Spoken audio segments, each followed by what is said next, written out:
부담이 되거나 마음에 불편함이 있는 그런 내용들이 덜어 나옵니다. 그건 왜 그러냐면 성경을 읽는 각 개개인이 자신의 삶에 가치관이 있어요. 그리고 자기가 살아가는 시대의 가치관이 있어요. 그런데 자기의 가치관과 시대의 가치관이 성경의 내용과 완전히 다른 내용의 의미가 있다면 마음이 불편하고 이걸 어떻게 해야 될까라는 갈등이 생기게 되죠. 그것이 바로 오늘 함께 읽은 사도 바울이 고린도 교회 성도들에게 주신 메시지입니다. 그러니까 여러분이 지금까지 살아왔던 삶의 기준, 그리고 지금 우리가 살고 있는 이 시대의 가치관, 또 자기 나름대로 갖고 있는 주관적인 생각으로 오늘 말씀을 들으면 전혀 이해가 되지 않을 거예요. 그래서 일단 이 말씀을 듣기 전에 먼저 다 같이 따라합니다. 내려놓자. 내려놓자. 뭘 내려놓을까요? 자기의 가치관, 시대의 정신, 그리고 지금까지 살아왔던 방법, 이것을 일단 내려놔야 돼요. 내려놔야 이 말씀이 무슨 말씀인지 이해가 되고 또 이 말씀으로 여러분이 도전을 받을 수 있게 돼요. 자, 보세요. 인간이 타락하고 난 이후에 모든 인간은 다 자기중심이었어요. 범죄한 아담도 내 뼈 중에 뼈요, 내 살 중에 살이라고 고백했던 이브에게 자기의 모든 것을 그녀를 위하여 드리지 못하고 자기 중심적으로 생각했어요. 자기 중심적으로 생각해서 하나님이 명령한 절대 따먹지 말라라고 명령한 그 명령을 불순종하고 하나님이 아담에게 물었어요. 너 왜 내 명령에 불순종했냐? 그러니까 뭐라 그래요? 하나님이 주신 저 여자 때문입니다.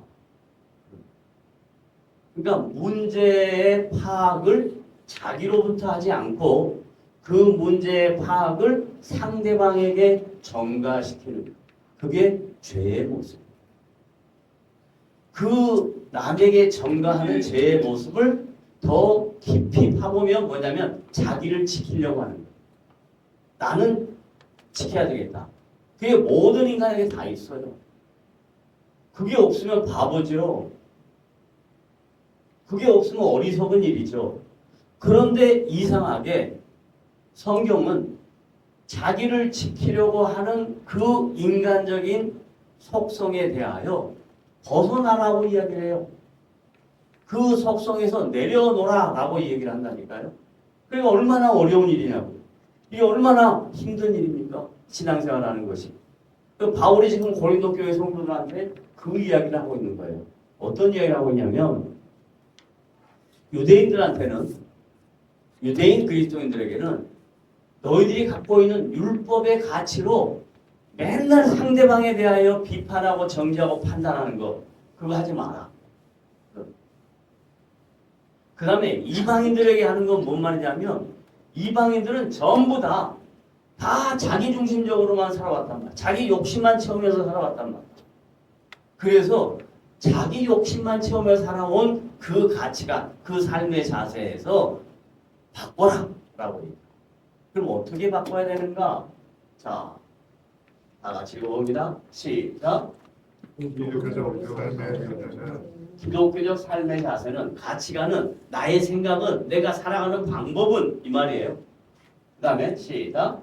자신의 유익을 구하기보다. 자, 보세요. 이게 쉬운 일이에요? 어려운 일이에요? 매우 어려운 일이에요. 그런데 뭐라고 얘기하냐면 자신의 유익을 구하기보다 뭐라고요? 남의 유익을 구하는 것이다. 그러면 바보가 돼야 된다는 이야기죠. 그래요, 안 그래요?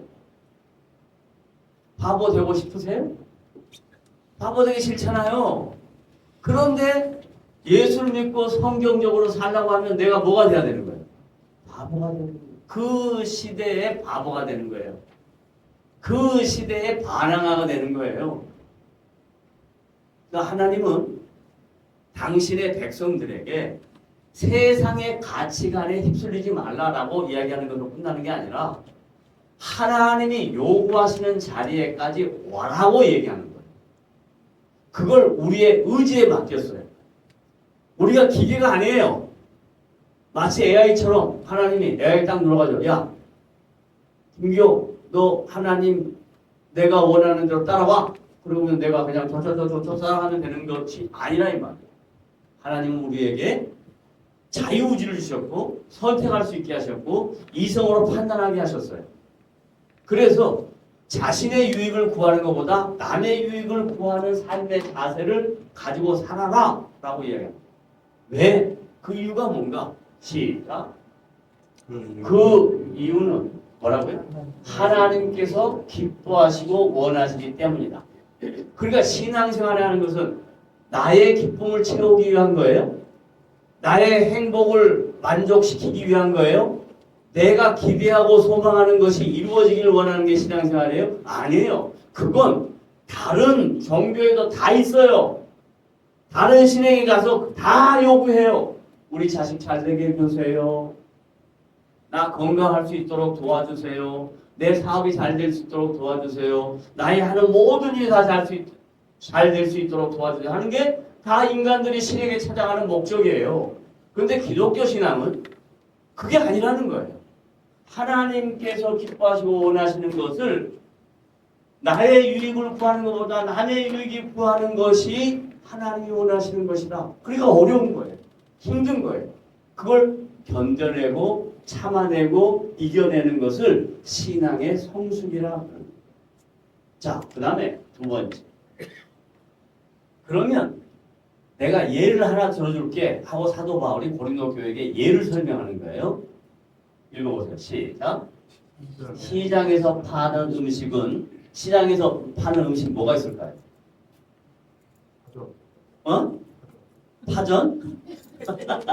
좋아, 파전. 또 뭐가 있어요? 파전 좋아. 뭐 다양한 시장에 팔잖아요. 그 당시 시장에 파는 건 뭐냐면 제사 음식을 팔아요. 동물을 죽여서 제사 드렸던 음식을 판단 말이에요. 그러면 그건 누구한테 제사한 거예요? 이방 신에게 제사한 거잖아요.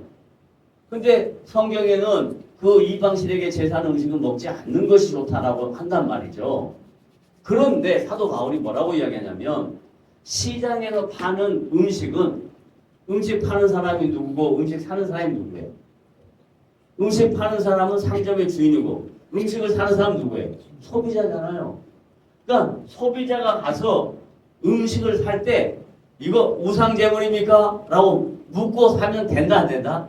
안 된다. 팔면 무조건 사서 먹고 싶으면 먹어라 이 말이에요.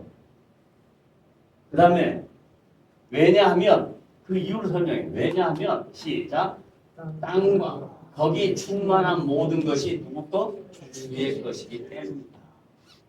우상제물로 들렸어도 그 짐승이 잘못이 없다 이 말이야. 재수 없이 걸려가지고 우상제물이 됐지만 그 짐승의 식용은 우리가 먹어도 된다 안 된다? 먹어도 된다. 왜? 시장 주인을 위해서. 경제가 돌아가야 되니까. 그거 안 먹는다고 난 절대 안 먹어. 안 사주면 안 된다 이 말이에요. 그 다음에 반면에 시작. 반면에 누가 어떤 사람이 주변에서 저게 우상 제물이라고 분명하게 말을 하면 뭐라고? 상대방을 위하여. 상대방이 알고 있잖아. 저 예수 믿는 것에 저 우상 제물을 일부러 먹네. 음식 탐하고 먹네. 그런 이야기 듣지 않도록 뭐 하지 말라? 먹지 말라.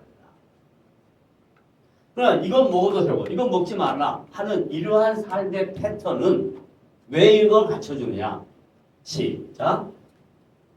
먹든지, 두 번째 뭐 마시든지. 잘 봐보세요. 우리가 살아가는 데 있어서 먹고 마시는 거 중요해 안 중요해? 엄청나게 중요해요. 먹든지 마시든지, 그 다음에 무엇을 하든지. 여기서 무엇을 하든지에는 우리 각자에게 주어진 역할이에요. 각자에게 주어진 일이에요. 학생은 뭘까? 무엇을 하든지 할 때 역할이 뭐예요? 뭐냐고? 노는 거? 그럼 왜 학생이라 그래? 그러지 말고 놀생 그러지. 학생한테는 뭐냐면 공부하는 거잖아요. 그럼 공부는 왜 하냐 이 말이야. 대부분 뭐라 그러냐면요. 공부해서 좋은 대학 가가지고 좋은 여자 만나서 좋은 집 살고 좋은 차 사고 그래 난 즐겁게 산다. 이게 목적이라고. 근데 그게 아니고 공부를 하는 목적이 뭐냐면 하나님의 영광을 가야 돼. 그런데 그 하나님의 영광이 어떻게 나타나냐? 나에게 주어진 은사, 나에게 허락된 재능, 이걸 가지고 다른 사람의 유익을 위하여 사용되는 사람으로 사는 게 하나님의 영광을 위한 것이라. 자, 그 다음에 시작. 이처럼 사도 바울은 어떤 일에? 모든 일에. 그 다음에 모든 사람을 기쁘게 하여. 이거 얼마나 어려워요.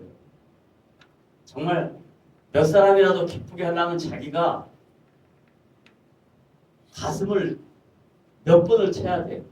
친구들 몇 명 모여있으면 그 친구들 몇 명 기쁘게 하려면 얼마나 힘들어요 그게. 그래서 그 힘든 것을 기독교 가치와 신앙에서 하라고 얘기를 한다니까요. 그 이유가 뭐냐?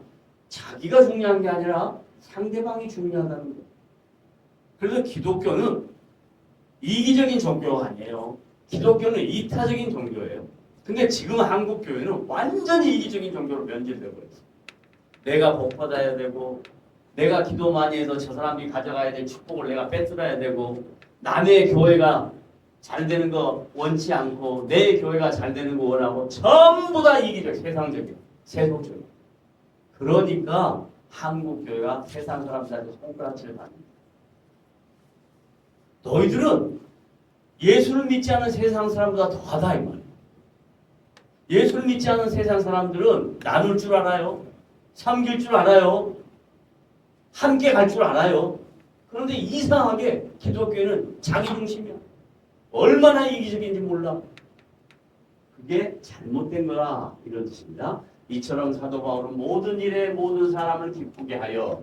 그 이유가 뭐냐? 시작. 그들로 구원을 받게 하기 위함이다. 그러니까 우리가 상대방을 위하여 그렇게 사는 이유가 뭐냐면 하나님의 구원이 그 사람에게 임하도록 하기 위한 것이다. 이걸요 사도 베드로가 구체적인 신뢰를 줬어요. 부부 생활에 대한 이야기를 합니다. 그래서 보편적으로 결혼해서 한 3년간 이렇게 지지고 볶고 싸울 때 다들 하는 말이 있어요. 안 해봐서 모르겠지. 아니 근데 안 해봤지만 준상이 연애를 해봐서 알지.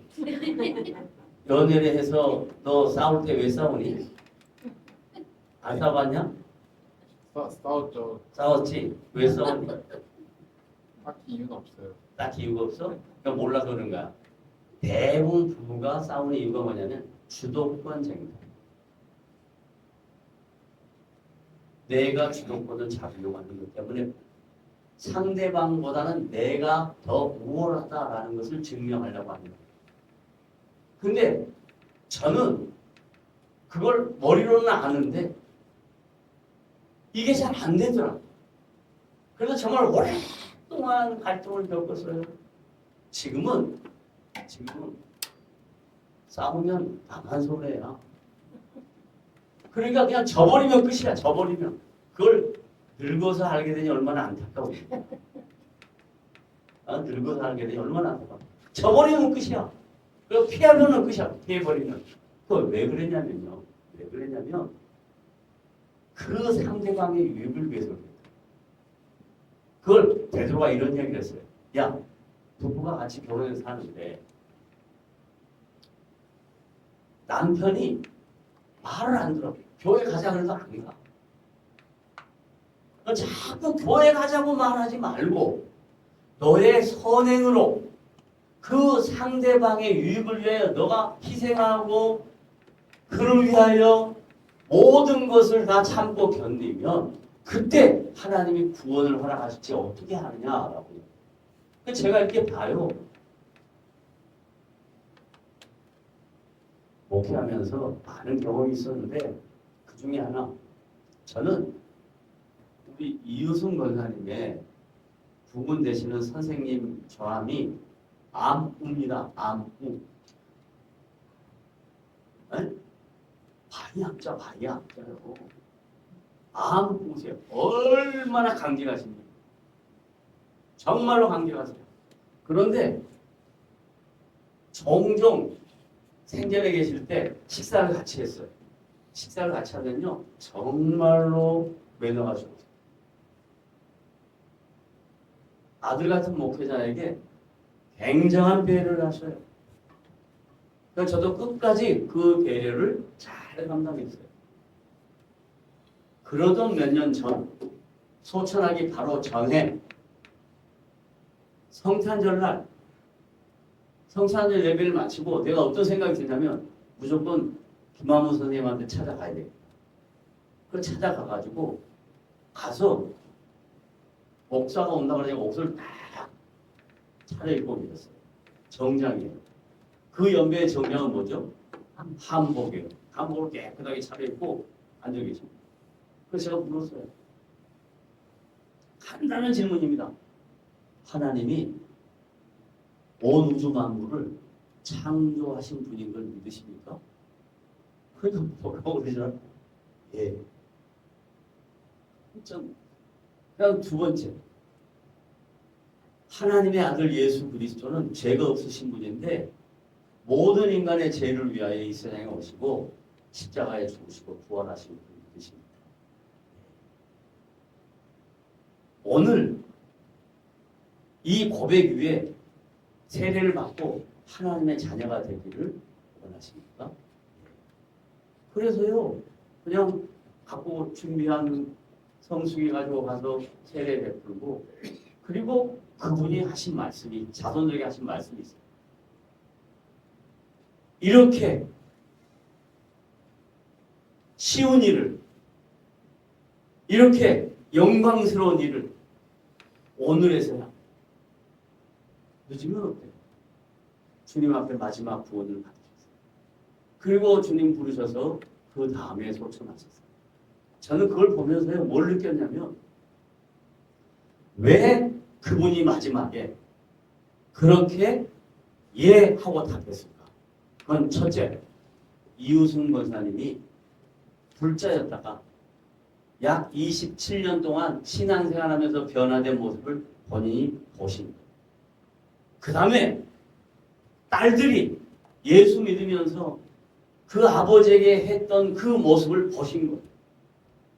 그래서 마음이 열어질 수 있도록 성령이 역사하니까 그냥 짧은 시간에 계획 없이 이루어진 하나님의 놀라운 구원 역사였다. 그 바울이 이 이야기를 한 이유가 뭐냐면 많은 사람이 구원을 받게 하고 싶어서 그렇다. 너희들이 자신의 유익을 구하기보다는 남의 유익을 구하는 이 말도 안 되는 힘든 일을 왜 해야 되느냐? 그걸로 어떤 사람이 구원을 받는다고 얼마나 좋겠냐? 왜? 한 영혼이 구원받고 주님 앞에 서는 것이 어떤 거예요? 천하보다 귀합니다. 그래서 주님은 우리에게 이걸 요구하는 거예요. 자기 유익을 구하는 것보다 남의 유익을 구해야 됩니다. 마지막 시작. 뿐만 아니라 바울은 그리스도를 본받아 살았고, 누구를 본받아 살았다고요? 자, 여러분 살면서요, 어떤 분들은 자기의 부모님을 본받아 살고 싶다. 어떤 분들은 나는 절대로 우리 부모를 본받고 살고 싶지 않다. 왜냐하면 가정에서 좋은 모델이었으면 본받으려고 해요. 나쁜 모델이었으면 본받지 않으려고 해요. 근데 좀 넓혀. 이제 학교를 다녔어요. 학교에 가서 좋은 선생님을 만났어요. 나는 꼭 저 선생님 본받아야겠다. 아니면 나쁜 사람, 난 절대 안 본받아야 되겠다. 그 다음 사회생활을 해요. 사회생활하면서 저 훌륭한 사람들을 많이 봤어요. 아, 나 저 훌륭한 사람을 본받아야 되겠다. 아, 나는 절대로 본받지 말아야 돼. 혹은 국가를 위해서 수고한 사람들을 위해서 난 누구를 본받아야 돼. 난 누구를 본받지 말아야 되겠다. 이게 있잖아요. 근데 전부 다 그 대상은 누구라고요? 사람. 따라하세요. 사람은 한계가 있다. 사람은 본받을 대상이 아니에요. 본받을 대상이 아니에요. 왜냐하면 사람에는 한계가 있기 때문에.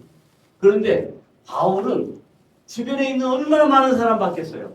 얼마나 많은 동역자들 받겠어요. 바울이 야, 나 베드로 본받아야 되겠다. 나보다 선임자고 나보다 나이도 많고 좋은 신앙이니까 본받아야 돼. 그러지 않았다니까요. 바울은 사람은 다 똑같다. 동양 사람이나 서양 사람이나 흑인이나 백인이나 황인이나 다 똑같다. 사람은. 그래서 본받을 수 있는 유일한 분은 누구다? 그리스도다. 사람이다. 나는 그리스도를 본받고 싶다. 네, 그게 목표가 돼야 돼요. 그리스도를 본받아 살았고, 그 다음에 시작. 그는 모든 믿는 자들에게 누구를 본받아 그래? 자신을 본받아. 그럼 우리가 다 바울 본받을까요? 아니요. 바울이 본받았단 누구? 그리스도. 저는요, 이 말씀을 들을 때마다 생각나는 게 있어요. 합동신학원 2학년 때 모든 사람이 다 박윤선 목사님 앞에 학생들 앞에 7분 설교를 해야 돼요. 7분 설교. 처음 이제 설교하는 거예요. 그런데 우리 동기 중에 어떤 분이 이 본문을 가지고 설교를 했어요.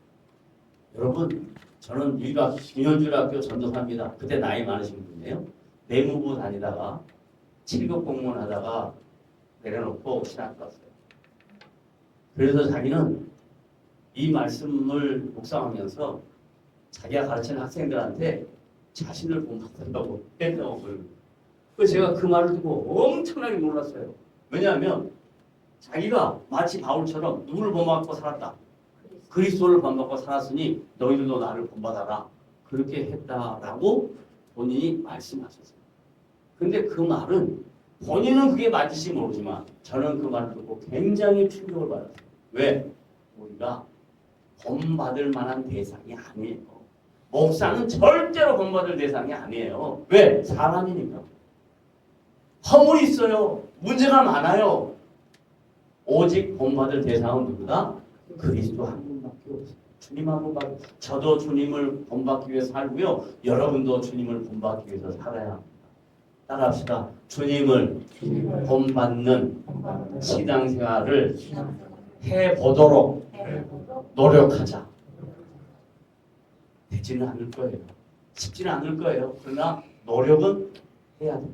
그래서 바울이 고린도 교회 성도들에게 이런 메시지로 권면했고 오늘 우리를 권면하는 것을 믿으셔서 주님을 본받아 살려고 노력하는 남산교회 모든 지체들 되시기를 주님의 이름으로 부탁을 드립니다.